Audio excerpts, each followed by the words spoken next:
రవి చిన్నప్పుడు రాత్రివేళ ఆకాశాన్ని చూసి నక్షత్రాలను లెక్కించేవాడు. అతనికి అంతరిక్షంపై విపరీతమైన ఆసక్తి. కాలక్రమేణా అతను విజ్ఞానశాస్త్రంలో చదువుకుని అంతరిక్ష పరిశోధనా సంస్థలో శాస్త్రవేత్తగా చేరాడు. ఒకరోజు రవికి ఒక ప్రత్యేకమైన అవకాశమొచ్చింది. చంద్రంపై కొత్త పరిశోధన కోసం నీవు ఎంపికయ్యావు అని మేనేజర్ చెప్పాడు. రవి ఆనందంతో ఉబ్బితబ్బిబ్బయ్యాడు. అతను రోజులు గడపకుండా శిక్షణ తీసుకున్నాడు. అంతరిక్ష నౌక విజయం చంద్రుని వైపు ప్రయాణం ప్రారంభించింది. నౌకలో రవి చంద్రమండలానికి చేరగానే ఆ అనుభవం అతనికి మరిచిపోలేనిది. చంద్రుని ఉపరితలం సాఫీగా ఉండదని ఊహించా, కాని ఇంత అందంగా ఉంటుందని కాదు అన్నాడు.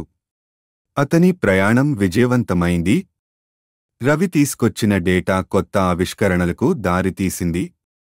పిల్లలందరికీ స్ఫూర్తిగా నిలిచిన రవి స్వప్నాలు సాకారం చేసుకోవాలంటే కష్టపడాలి అని చెప్పాడు. ఆకాశం కన్నా ఎత్తుకి చేరగలరని రవి చూపించాడు.